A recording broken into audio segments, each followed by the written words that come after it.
ଆମେ ସମସ୍ତେ ଆମର ଆଉଟୱାର୍ଡ ଏପିରିଏନ୍ସ ଆମେ କେମିତି ବାହାରକୁ ସୁନ୍ଦର ଦେଖିବା ସେଇଥିପାଇଁ ଅନେକ ଯତ୍ନ ତତ୍ତ୍ୱ କରାଯାଏ, ଅନେକ ଅର୍ଥ ଖର୍ଚ୍ଚ କରାଯାଏ। ଆଉ ଆମର ଭିତରେ କ'ଣ ଅଛି ସେଇଟାକୁ ଆମେ ବିଶେଷ ଧ୍ୟାନ ଦଉନା। କିନ୍ତୁ ସବୁବେଳେ ମନେ ରଖିବା ଯେ ଆମର ଭିତରେ ଯାହା ତାହା ଆମର ବାହାରକୁ ରିଫ୍ଲେକ୍ଟ କରେ।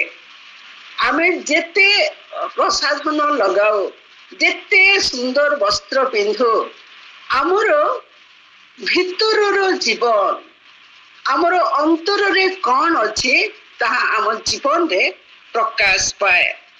ଆଉ ସେଇଥିପାଇଁ ଆଜିର ଜଗତରେ ଯେମିତି ମୁଁ କହୁଥିଲି ଯେ ସେଇ ସମୟରେ ଯୋଉ ମିଶନାରୀ ମାନେ ଆସିଲେ, ଯୋଉମାନଙ୍କର ଜେନ୍ୟୁଇନ୍ ପରିବର୍ତ୍ତନ ହେଲା, ପ୍ରଭୁ ଯୀଶୁଙ୍କୁ ଜାଣିଲେ, ସେମାନଙ୍କର ଯୋଉ ଜୀବନ ଥିଲା, ସରଳ ଜୀବନ, ଧାର୍ମିକ ଜୀବନ, ପବିତ୍ର ଜୀବନ, ସେମାନେ ସବୁ ଦେବତା ପୂଜା ଠାରୁ ବାହାରି ଆସିଥିଲେ। ଆଜିକାଲି ମତେ ଭୁଲ ବୁଝିବେ ନାହିଁ, ଆମର ସେଇ ପ୍ରକାର ଜୀବନ ଆମ ସମାଜ ମାନଙ୍କରେ, ଆମର ସହର ମାନଙ୍କରେ, ଆମର ଗ୍ରାମ ମାନଙ୍କରେ ଆମେ ଦେଖିବାକୁ ପାଉନାହୁଁ। ପ୍ରଭୁ ଯୀଶୁ ଚାହାନ୍ତି, ଆମଙ୍କର ପିତା ପରମେଶ୍ୱର ଯେ ଚାହାନ୍ତି ଆମକୁ ଆପଣା ପ୍ରତିମୂର୍ତ୍ତିରେ ଗଢିଛନ୍ତି, ଆମେ ଯେପରି ତାଙ୍କର ଜୀବନକୁ, ସେଇ ପ୍ରଭୁଙ୍କୁ ଆମ ଜୀବନରେ ରିଫ୍ଲେକ୍ଟ କରିବା, ମାତ୍ର ଆମେ ତାକୁ ପ୍ରକାଶ କରି ପାରୁନାହୁଁ। ଏଇଟା ବୋଧେ ମୋର ଚିନ୍ତା। ଆଉ ଅନେକ ସମୟରେ ସେଇ ମତେ ଟିକେ ଗଞ୍ଜଣା ଦିଏ ଯେ ମୋର ଜୀବନ ଧାରା କିପରି ରହୁଛି। ମୋ ଜୀବନ ଦେଖି ମୋର ମୁହଁର ବୋଲି ଅପେକ୍ଷା ମୋର ଜୀବନ, ମୋର ଚାଲିଚଳନ କ'ଣ ଅନ୍ୟକୁ ଯୀଶୁଙ୍କ ପାଖକୁ ଆଣିପାରୁଛି କି? ଅନେକ କଥା କୁହାଯାଇପାରେ, କିନ୍ତୁ ଆଜି ଆମେ ଅଳ୍ପ କେତୋଟି ବିଷୟ ଦେଖିବା ଯେ କ'ଣ ଆମର ଦରକାର ରହିଛି।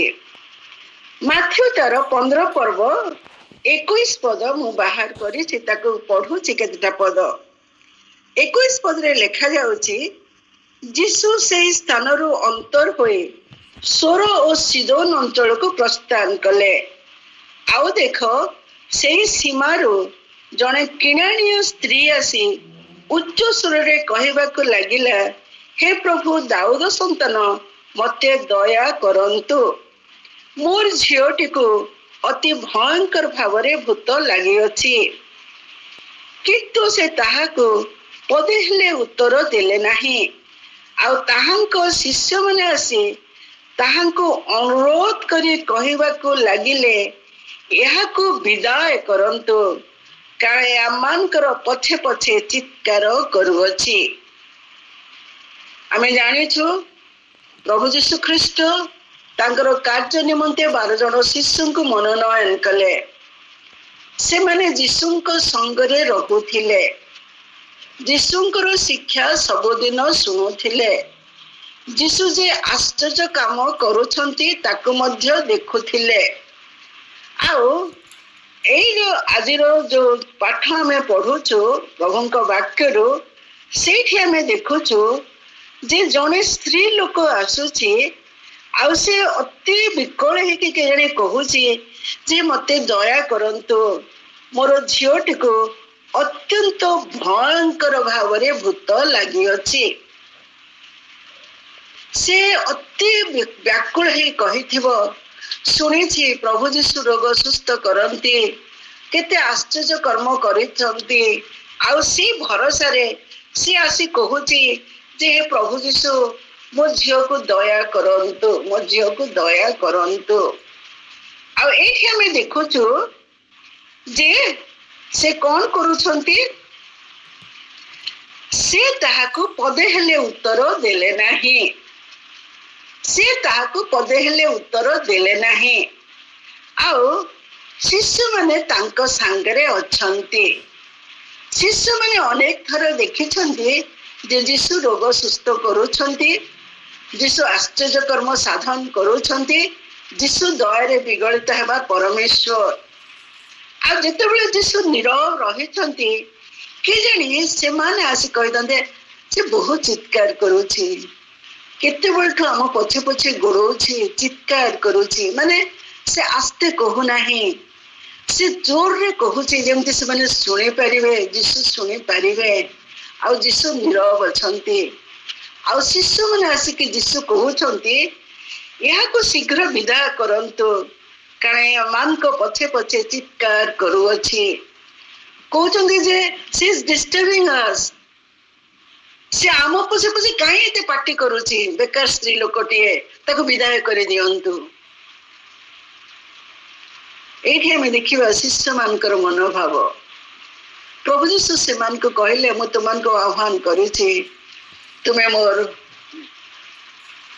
ଲୋକମାନଙ୍କର ପାଇଁ ତୁମେ କାର୍ଯ୍ୟ କରିବ, ତୁମେ ମୋର ଶିଷ୍ୟ ହେବ, ଲୋକମାନଙ୍କ ଆଗରେ ତୁମେ ପ୍ରକାଶ କରିବ। ମାତ୍ର ଏଇଠି ଆମେ ଦେଖୁଛୁ ଏକ ନେଗେଟିଭ ଆଟିଚ୍ୟୁଡ ରହୁଛି ଶିଷ୍ୟମାନଙ୍କର, ଯେ ସେମାନେ କହୁଛନ୍ତି ଏହାକୁ ବିଦାୟ କରନ୍ତୁ, ଏ ଆମମାନଙ୍କ ପଛେ ପଛେ ଚିତ୍କାର କରୁଅଛି। ଆଉ ଯେତେବେଳେ ଏଇଟା ଆମେ ଦେଖୁ ସେଇ ସମୟରେ ଶିଷ୍ୟମାନଙ୍କର ମନୋଭାବକୁ ଆମେ ଦେଖିପାରୁଛୁ ଯେ ସେମାନେ ଯଦିଓ ଯୀଶୁଙ୍କ ସଙ୍ଗରେ ଥିଲେ ସେତେବେଳେ ପର୍ଯ୍ୟନ୍ତ ଯୀଶୁଙ୍କର ଯୋଉ ପ୍ରକାର ଭାବରେ ତାଙ୍କର ସେବା କାର୍ଯ୍ୟ, ଲୋକମାନଙ୍କ ପ୍ରତି ତାଙ୍କର ଯୋଉ ପ୍ରେମ, ସେଇଟା ସେମାନଙ୍କ ପାଖରେ ସେତେବେଳେ ପର୍ଯ୍ୟନ୍ତ ହେଇପାରି ନଥିଲା। ତାପରେ ଅବଶ୍ୟ ଆମେ ଜାଣିଛୁ ପରେ ପ୍ରଭୁ ତାକୁ ସାହାଯ୍ୟ କଲେ ଆଉ ତାଙ୍କୁ ତାର ଝିଅଟିକୁ ସୁସ୍ଥ କଲେ। ଯେତେବେଳେ ଆମେ ମାଥ୍ୟୁ 19 ପର୍ବ 13 ପଦକୁ ଆସୁ ସେଇଠି ଲେଖାଯାଉଛି ଯେ କଣ କରୁଛନ୍ତି ନା 13 ପଦରେ ଲେଖାଯାଏ ସେତେବେଳେ ଯୀଶୁ ଯେପରି ଶିଶୁମାନଙ୍କ ଉପରେ ହାତ ଥୋଇ ପ୍ରାର୍ଥନା କରନ୍ତି ଏଥିପାଇଁ ସେମାନେ ତାହାଙ୍କ ନିକଟକୁ ଅଣାଗଲେ। ମାତ୍ର ଶିଷ୍ୟମାନେ ଆଣୁଥିବା ଲୋକମାନଙ୍କୁ ଧମକ ଦେଲେ। ଶିଷ୍ୟମାନେ କଣ କରୁଛନ୍ତି? ଯୋଉମାନେ ତାଙ୍କ ପାଖକୁ ଆଣୁଛନ୍ତି ସେମାନଙ୍କୁ ଧମକ ଦେଉଛନ୍ତି। ଆଉ ସେଇଠି ଯୀଶୁ କହୁଛନ୍ତି, ଯୀଶୁ କହିଲେ ଶିଶୁମାନଙ୍କୁ ଛାଡି ଦିଅ, ସେମାନଙ୍କୁ ମୋ ନିକଟକୁ ଆସିବାକୁ ମନା କର ନାହିଁ, କାରଣ ସ୍ୱର୍ଗ ରାଜ୍ୟ ସେଇ ପ୍ରକାର ଲୋକମାନଙ୍କର। ଆଉ ସେମାନଙ୍କ ଉପରେ ହାତ ଥୋଇ କଣ କରୁଛନ୍ତି? ସେମାନଙ୍କୁ ଆଶୀର୍ବାଦ ଦଉଛନ୍ତି। ସେମାନଙ୍କର ହାତ ଉପରେ ହାତ ଥୋଇ ସେମାନଙ୍କୁ ଅନୁଗ୍ରହ କରୁଅଛନ୍ତି। ଏଇଠି ଆଉ ଗୋଟେ ଇନସିଡେଣ୍ଟ ଆମେ ଦେଖୁଛୁ ସେ ପାଖାପାଖି ଯେ ଶିଷ୍ୟମାନେ କେଜାଣି କ୍ଳାନ୍ତ ହେଇଛନ୍ତି, ଯୀଶୁଙ୍କ ସାଙ୍ଗରେ ଅଛନ୍ତି। ଆଉ ସେଇ ସମୟରେ କେତେ ଜଣ ଲେଖାଯାଉଛି ଲୋକମାନେ କଣ କରୁଛନ୍ତି ଯେ ତାଙ୍କର ପିଲାମାନଙ୍କୁ ସେ ମାନେ ଯୀଶୁଙ୍କ ପାଖକୁ ଆଣୁଛନ୍ତି, ଯୀଶୁ ଯେମିତି ତାଙ୍କୁ ଆଶୀର୍ବାଦ କରିବେ। ଆଉ ଶିଷ୍ୟମାନେ କେଜାଣି ଟାୟାର୍ଡ ହେଇଯାଇଛନ୍ତି, ସେମାନଙ୍କୁ ଧମକ ଦେଖୁଛନ୍ତି, ଆରେ ଚାଲ ଯାଅ, ଏବେ ଏଇଟା କଣ ଗୋଟେ ନେଇକି ଆସିଛ, ଏଇଟା କଣ ତମେ କରୁଛ? ସେମାନେ ସେମାନଙ୍କୁ କହିଲେନି, ଆରେ ତମେ ଯୀଶୁଙ୍କ ପାଖକୁ ଆଣିଛ, ଭଲ କଥା, ଆମେ ତାଙ୍କୁ କହୁଛୁ ସେ ତାଙ୍କୁ ଆଶୀର୍ବାଦ କରିବେ। ଲୋକମାନଙ୍କର ବିଶ୍ୱାସ ଥିଲା ଯୀଶୁ ସେମାନଙ୍କୁ ଆଶୀର୍ବାଦ କରିବେ। ମାତ୍ର ଯୋଉମାନେ ଶିଷ୍ୟ ଥିଲେ ସେମାନେ କଣ କଲେ ନା ତାଙ୍କୁ ସେମାନେ ଧମକ ଦଉଛନ୍ତି। ମୋର ପ୍ରିୟ ମାନେ, ଆଉ ମଧ୍ୟ ଆଜିର ଯୋଉ 19 ପର୍ବରେ ଆମେ ଦେଖୁଛୁ ଯେତେବେଳେ 15 ପର୍ବରେ ତାର 32 ପଦରୁ ଯେତେବେଳେ ସେ ଲୋକମାନଙ୍କୁ ଦେଖୁଛନ୍ତି ଦୟାରେ ବିଗଳିତ ହେଉଛନ୍ତି ସେଇ ସମୟରେ ଶିଶୁମାନଙ୍କୁ କହୁଛନ୍ତି ଯେମାନଙ୍କର ବାଟରେ ହଂସା ଉଡ଼ିଯିବ, ଏମାନଙ୍କୁ ଯଦି ଖାଇବାକୁ ଦିଆ ନଯାଏ ଏମାନେ କେଜାଣି ମରିଯିବେ। ଆଉ ମୁଁ ଏମାନଙ୍କୁ ଏମିତି ବିଦାୟ କରିବାକୁ ଚାହୁଁନାହିଁ। ଆଉ ତୁମେ ଏମାନଙ୍କ ପାଇଁ କଣ କର ନା ଖାଇବାକୁ ଦିଅ, ଏମାନଙ୍କ ପାଇଁ ଦୟା ହେଉଛି, ଏମାନେ 3 ଦିନ ହେଲାଣି ମୋ ସାଙ୍ଗରେ ଅଛନ୍ତି, ଏମାନଙ୍କର ପାଖରେ କିଛି ଖାଇବାକୁ ନାହିଁ, ଏଥିପାଇଁ ସେମାନଙ୍କୁ ଅନାହାରରେ ବିଦାୟ ଦେବାକୁ ମୋର ଇଚ୍ଛା ନାହିଁ। 33 ପଦରେ ଶିଷ୍ୟମାନେ ତାଙ୍କୁ କହିଲେ, ଏତେ ଲୋକଙ୍କୁ ତୃପ୍ତ କରିବା ପାଇଁ ଆମମାନେ ନିର୍ଜନ ସ୍ଥାନରେ କେଉଁଠାରୁ ଏତେ ରୋଟି ପାଇବା? ଆଶ୍ଚର୍ଯ୍ୟ କଥା ଆପଣ କହୁଛନ୍ତି, ଏତେ 4000 ଲୋକ ଅଛନ୍ତି, ଆଉ ଏଇ ନିର୍ଜନ ସ୍ଥାନରେ ଆମେ କେଉଁଠାରୁ ରୋଟି ପାଇବା? ସେମାନେ ଦେଖିଥିଲେ ଯୀଶୁଙ୍କର ଅନେକ ଆଶ୍ଚର୍ଯ୍ୟ କର୍ମ। ମାତ୍ର ଏଇଠି ଆମେ ଦେଖୁଛୁ ଯେ ସେମାନଙ୍କର ମନରେ କହୁଛନ୍ତି ଏଠୁ କୋଉଠୁ ଆମେ ଖାଇବାକୁ ପାଇବା? ଯାହାକୁ କହୁଛ ତୁମେ ଖାଇବାକୁ ଦେବା ପାଇଁ, ସେମାନେ ସହଜରେ ତାକୁ ଗ୍ରହଣ କରିପାରୁନାହାନ୍ତି। ମୋର ପ୍ରିୟମାନେ, ମୋର କହିବାର ଉଦ୍ଦେଶ୍ୟ ନୁହେଁ ଯେ ଶିଷ୍ୟମାନେ ଯୀଶୁଙ୍କର କାର୍ଯ୍ୟରେ ସେମାନେ ସପୋର୍ଟ ତାଙ୍କୁ କରୁନାହାନ୍ତି। ସେମାନେ ଯଦିଓ ଯୀଶୁ ସେମାନଙ୍କୁ ଆହ୍ୱାନ କରିଥିଲେ, ସେମାନଙ୍କ ସାଙ୍ଗରେ ଯୀଶୁଙ୍କ ସାଙ୍ଗରେ ସେମାନେ ଥିଲେ, ଆଶ୍ଚର୍ଯ୍ୟ କର୍ମ ସବୁ ଦେଖୁଥିଲେ, ଅନେକ ଲୋକଙ୍କୁ ଖୁଆଇବାର ଦେଖୁଥିଲେ, ଅନେକ ଲୋକଙ୍କୁ ଆଶୀର୍ବାଦ କରିବାର ଦେଖୁଥିଲେ, ଅନେକ ଲୋକଙ୍କୁ ସୁସ୍ଥତା ପାଇବାର ଦେଖୁଥିଲେ। ତଥାପି ସେତେବେଳ ପର୍ଯ୍ୟନ୍ତ ସେମାନଙ୍କର ମନରେ ସେଇ ବିଶ୍ୱାସ କେଜାଣି ନଥିଲା, ସେଇ ପ୍ରେମ ନଥିଲା, ସେ ବଦରେସନ କରିବା କହୁଥିଲେ they are bothering us, ଏଇମାନେ କଣ ପାଇଁ ଆସିଛନ୍ତି, ପିଲାମାନଙ୍କୁ କାହିଁକି ଆଣୁଛନ୍ତି? ସେତେବେଳ ପର୍ଯ୍ୟନ୍ତ ସେମାନେ ଯୀଶୁଙ୍କର ପ୍ରତିମୂର୍ତ୍ତିକୁ, ଯୀଶୁଙ୍କର ଇମେଜକୁ ସେମାନେ କଣ କରିପାରୁନଥିଲେ, ଜଗତରେ ଦେଖେଇ ପାରୁନଥିଲେ। ଯଦିଓ ସେମାନେ ଯୀଶୁଙ୍କ ସାଙ୍ଗରେ ଥିଲେ। ଅନେକ ସମୟରେ ଆମେ କଣ କରୁ ନା, ଆମେ ପ୍ରଭୁଙ୍କର ସହଙ୍ଗରେ ରହିଲା ଭଳି ଆମମାନଙ୍କୁ ଲୋକମାନେ ଜାଣନ୍ତି। ଏଇଠି ଆମମାନଙ୍କୁ କେତେବେଳେ କୁହାଯାଏ ପ୍ରଭୁଙ୍କର ଦାସୀ। ମତେ ଟିକେ ଡର ଲାଗିଯାଏ, ଟିକେ ଚମକ ଲାଗେ, ସତରେ ମୁଁ କଣ ପ୍ରଭୁଙ୍କର ଦାସୀ ହେଇଛି କି? ଆଉ ଯୀଶୁ ମଧ୍ୟ ଶିଷ୍ୟମାନଙ୍କୁ ଧମକ ଦଉଛନ୍ତି ଥରକୁ ଥର।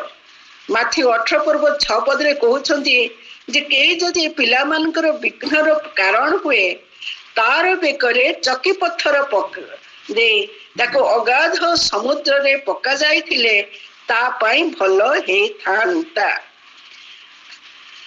ଆଉ ଏଇଠି ଆମେ ଦେଖୁଛୁ ଯେ ପ୍ରଭୁ ଚାହୁଁଥିଲେ ଯେ ଯୋଉ ପ୍ରେମ ସେ ଅନ୍ୟମାନଙ୍କ ପ୍ରତି କରୁଛନ୍ତି, ଅନ୍ୟମାନଙ୍କ ପ୍ରତି ସେ ଦେଖି ଦୟାରେ ବିଗଳିତ ହେଉଛନ୍ତି, ତାଙ୍କର ସେଇ ପ୍ରେମ, ସେଇ ଦୟାର ଭାବ ସେମାନଙ୍କ ଜୀବନକୁ ଆସୁ। ମାତ୍ର ସେମାନେ କଣ କରୁଥିଲେ ନା, ସେମାନେ ତାହା କରୁନଥିଲେ। ଏବେ ମଧ୍ୟ ଆମମାନଙ୍କର ଅନେକ ମଣ୍ଡଳୀ ଗୁଡ଼ିକରେ ଆମର ବହୁତ ସେବା ଉପାସନା ହୁଏ, ବହୁତ କଥା ହୁଏ। ମାତ୍ର ଯେତେବେଳେ କାହାକୁ କିଛି ସାହାଯ୍ୟ କରିବାର ବିଷୟ ଆସେ, କାହା ପ୍ରତି କିଏ ଯଦି ଅଭାବରେ ଅଛି, କିଏ ଯେତେବେଳେ ରୋଗରେ ଅଛି, ତାକୁ ପାଇଁ ଯେତେବେଳେ କିଛି ସାହାଯ୍ୟ କରିବାର କଥା ପଡେ, ଅନେକଙ୍କ ମଧ୍ୟରେ ଅନେକ ଯୁକ୍ତି ହୁଏ। କାରଣ କେଜାଣି ଆମର ମଣ୍ଡଳୀ ଗୁଡ଼ିକରେ ମଧ୍ୟ ଆମେ ଅନେକ ଆମର ଯୋଉମାନେ ସାଧାରଣ ଲୋକ ଥାଆନ୍ତି, ବିଶ୍ୱାସୀ ମାନଙ୍କୁ, ସେମାନଙ୍କ ନିମନ୍ତେ ଆମେ ବିଘ୍ନର କାରଣ ହେଉ। ଆଉ ଏଇଠି ଆମେ ଦେଖୁଛୁ ଯେ ପ୍ରଭୁ ଯୀଶୁ କଣ କରୁଛନ୍ତି ନା, ସିଏ ତାଙ୍କର ଯୋଉ କାର୍ଯ୍ୟ ତାକୁ ସେ କରିଯାଉଛନ୍ତି। ଆଉ ସେ ତାଙ୍କୁ ସେମାନଙ୍କୁ ସେ ଛାଡୁନାହାନ୍ତି, ସେମାନେ ଦେଖୁଛନ୍ତି ପ୍ରଭୁଙ୍କର। ଆଉ ସେଇଥିପାଇଁ ଆମେ ଜାଣିଛୁ ଯେତେବେଳେ ପ୍ରଭୁ ଯୀଶୁ ଖ୍ରୀଷ୍ଟ ପୁନରୁତ୍ଥାନ ପରେ ସ୍ୱର୍ଗକୁ ଆରୋହଣ କରୁଅଛନ୍ତି, ସେମାନେ ସେ ଦେଖିଛନ୍ତି, ଆରେ ଏଇ ସେଇ ଶିଷ୍ୟମାନେ ଯୋଉମାନେ ମତେ ପରିତ୍ୟାଗ କରିଥିଲେ, ଏଇ ଶିଷ୍ୟମାନେ ଯୋଉମାନେ ମତେ ଅସ୍ୱୀକାର କରିଥିଲେ, ଯେତେବେଳେ ବିଘ୍ନ ଆସିଲା ମତେ ଛାଡିଦେଇ ଚାଲିଗଲେ, ସେମାନଙ୍କୁ ମୁଁ ଏକ ବଡ ଦାୟିତ୍ୱ ଦେଇ ଯାଉଅଛି ଯେ ସାରା ଜଗତରେ ସେମାନେ କଣ କରିବେ ନା, ସୁସମାଚାର ପ୍ରଚାର କରିବେ। ଆଉ ଏମାନଙ୍କୁ ମୁଁ କେମିତି ଭରସା କରିବି? ଆଉ ସେ କହୁଛନ୍ତି ଯେ ପ୍ରେରିତ ତାର 1 ପର୍ବରେ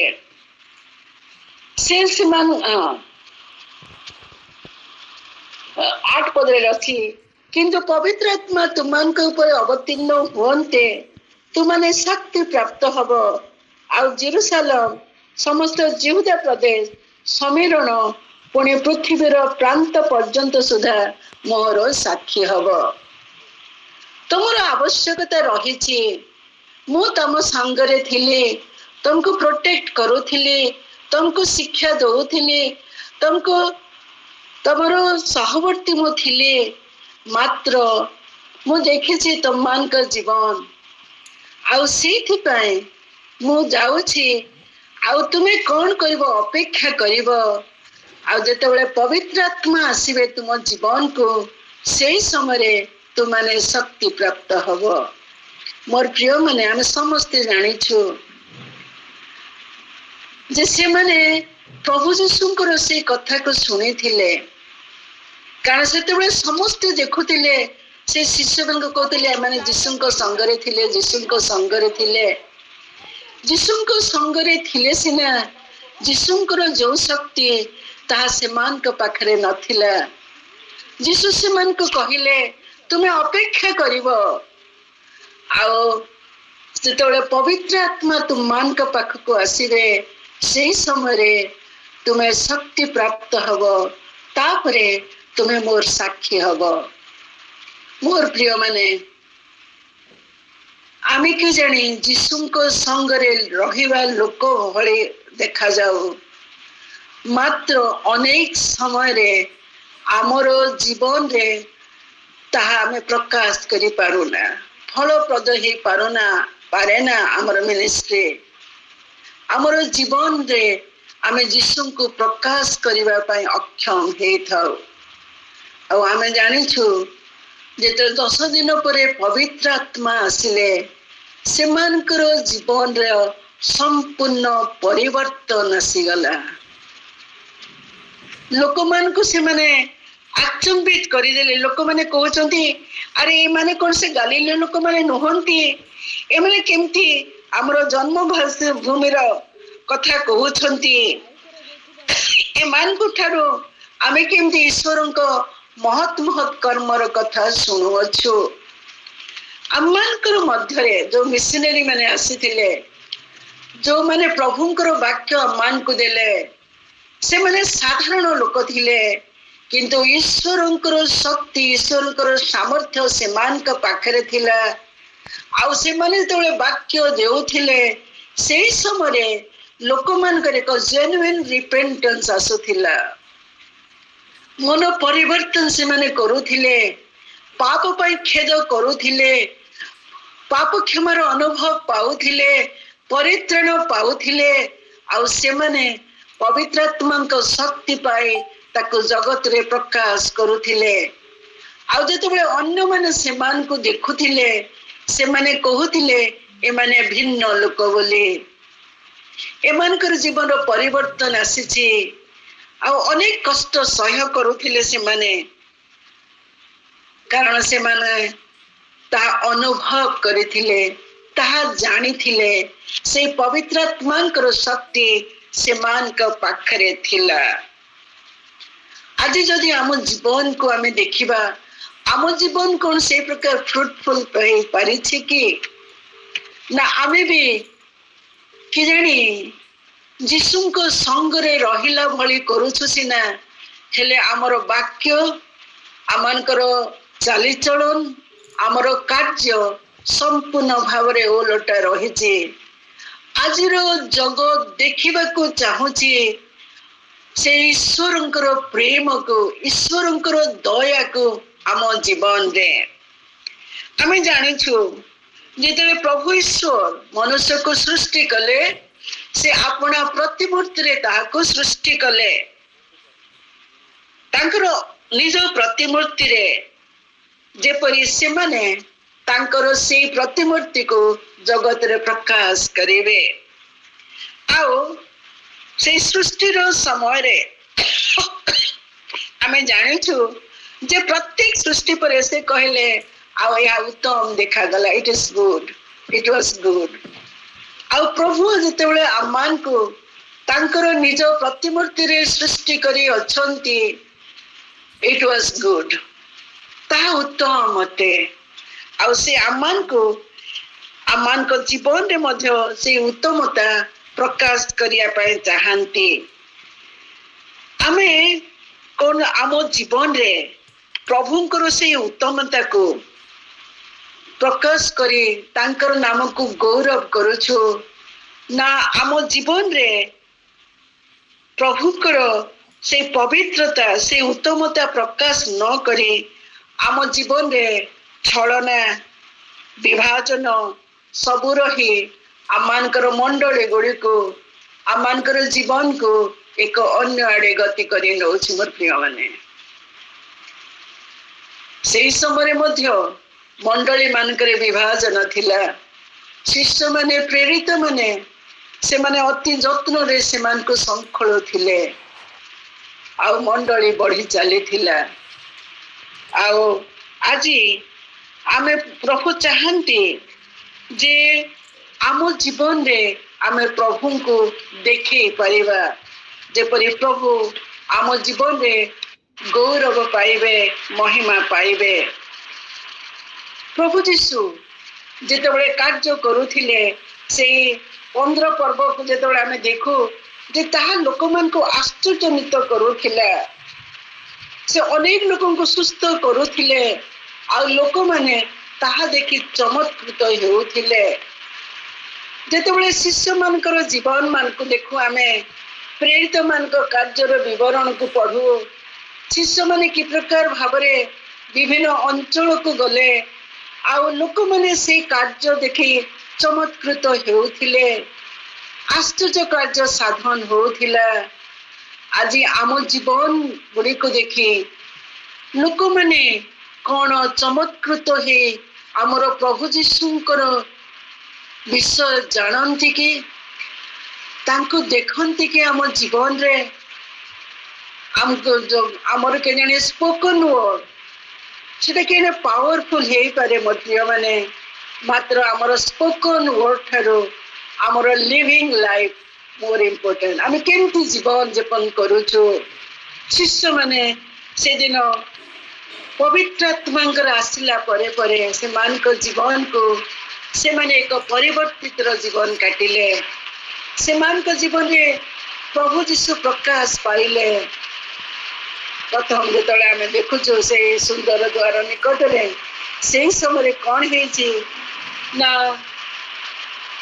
पितर जोहन कहउछंती सुना की रूप हम पाखरे नाही मात्र हमर जहाँ अछि आमे ता कहउछु जीशुंक नाम रे उठ जीशुंक नाम रे से चलिला कुदा बोलिला जीशुंकर प्रशंसा कला आज आम पाखरे से जीशु अछंती जीशु सर्वशक्तिमान से पराक्रमी परमेश्वर ईश्वरंकर अद्वितीय पुत्र आ से आमान को कहंती जे आमे जेपरि तांकर अनुगमन करिबा तांकर आमे निकटवर्ती हेबा प्रभु जीशु से दिन शिष्य मान को कहिले you are the salt of the world तुमने जगतर लवण तुमने जगतर ज्योति लवण विषय आम जानिछु ता कौन करुथिला परिष्कार करुथिला फेवर करुथिला स्वादयुक्त करे ताहा सुस्थकारी थिला आ से कहउछन्ती तुमने होछ जगतर ज्योति आम माने मनुष्य मात्र मात्र प्रभुंकर आह्वान रही अछि ए जगत रे जेपरि आमे तांकर लूण परे लवण परे ज्योति परे कार्य करी प्रभु जीशुंकर महिमा प्रकाश करिबा आज आम निजको पचारिबा कि अनेक वर्ष ख्रिस्टियन मु हेछि अनेक पालक काम के जानी करिछि अनेकों को प्रभुंकर परिचय देछि हेले मो जीवन कोन आज से प्रकार फ्लेवर पाई अन्य मान पाखे बांटी पारि कि मु जितेबले जाए अंधकार कौन अपसारी जाऊँ कि ना मो जीवन रे से गति से आलो आउ नाही सी ए पथ प्रभु जीशु कहउछंती जे ए पथ हूँ अति संकीर्ण। आबे जो पथरे प्रभु आमान को चलने मनोनीत करियोछंती से पथ एक संकीर्ण पथ अटे, मात्र तार शेष जीवन रही। मोर प्रिय माने आमे देखु अनेक लोक बहुत आराम रे जीवन काटती। आम एका सब बेले आसे जे हमको कौन करने को हब। प्रत्येक पदक्षेप वी टेक डिसीजन जेटा करने को हब कि करने को नहीं। अन्य मान आम सहज कर पारुना, कारण प्रभु जीशु कहते जे तोर पथ एक संकीर्ण पथ। अन्य मान तू सहज रे साली से जाना। आई हैव चोजन यू, मु तोते आह्वान करिछि, मु तोते मनोनयन करिछि जेंती तू जगत रे मते प्रकाश करिबो। आ एई समय रे आमे चिंता करिबा जे आम जीवन रे जदि आमे प्रभुंकर से प्रेमर परिचय पाइछु, तेबे आम जीवन रे कौन से प्रकाश पाउछंती कि? आमान का जीवन कौन दयार भाव अच्छी कि? आमान का जीवन रे कौन नम्रतार भाव रही कि? आम जीवन रे कौन ईश्वरंकर गुण सब प्रकाश पाउछि कि? प्रभु जीशु शिष्य मान को प्रस्तुत कले। प्रभु ईश्वर जिते सृष्टि कले, तांकर प्रतिमूर्ति रे सृष्टि कले मनुष्य पतित है, मात्र ताको पुनरुद्धार से करी अछंती। प्रभु जीशु ख्रीष्टंकर प्रायश्चित द्वारा हमको से पुनरुद्धार करी अछंती। पवित्र आत्मांकर शक्ति द्वारा से आमन को शक्ति युक्त करंती। मोर प्रिय माने आमर चारि पाखरे आमे कौन ईश्वरंकर से स्वभाव को, ईश्वरंकर प्रतिमूर्ति को प्रकाश करी पारुछु कि? जीशुंकर कार्य देखि लोक माने आश्चर्यजनित होउथिले। शिष्य मानकर कार्य देखि लोक माने आश्चर्यजनित होउथिले। आज आपणकर मोर जीवन रे कौन लोक माने आश्चर्यजनित ही कहती कि आहा ए जो प्रभुंकर सेवा करे से केड़े महान, ए जो प्रभुंकर परिचय दिए सतरे से केड़े महान। आम पाखरे लोक माने कहती कि जे आपण जहाँ कहते ताहा केवल आम शुणी ना हूँ, मात्र जो सत्यतार विषय, जो परित्राणर विषय, जो पाप क्षमार विषय, जो पवित्र आत्मांकर आगमन विषय कहते ताहा आमे पाई अच्छु। अनेक प्रचार होछि मोर प्रिय माने, मात्र आमे चिंता करिवा आमर व्यक्तिगत ख्रीष्टन सहित गमनागमन आम जीवन को रिफ्लेक्ट करिवो जगत रे। आ प्रभु जीशु ताहा आम जीवन रे चाहंती जेपरि एई जगत रे आमे तांकर नाम को उच्चीकृत करे, तांकर नाम को महिमान्वित करे, प्रभुंकर गौरव और प्रशंसार कारण हेबा। आज आमे चिंता करिवा जे मो जीवन रे मु कौन मोर सृष्टिकर्ता को रिफ्लेक्ट करि पारुछि कि? केणी आमे शिष्य मानक परि आम कार्य करि पारु नहु, किंतु पवित्र आत्मा आसिले से मान को शक्ति युक्त कले।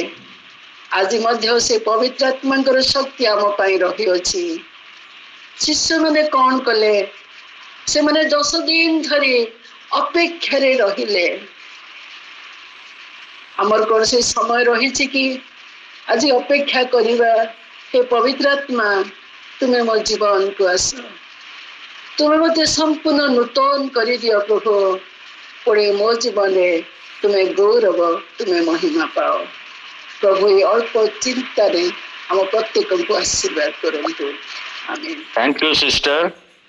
आज जो 3टी विषय ऊपर आपण चिंता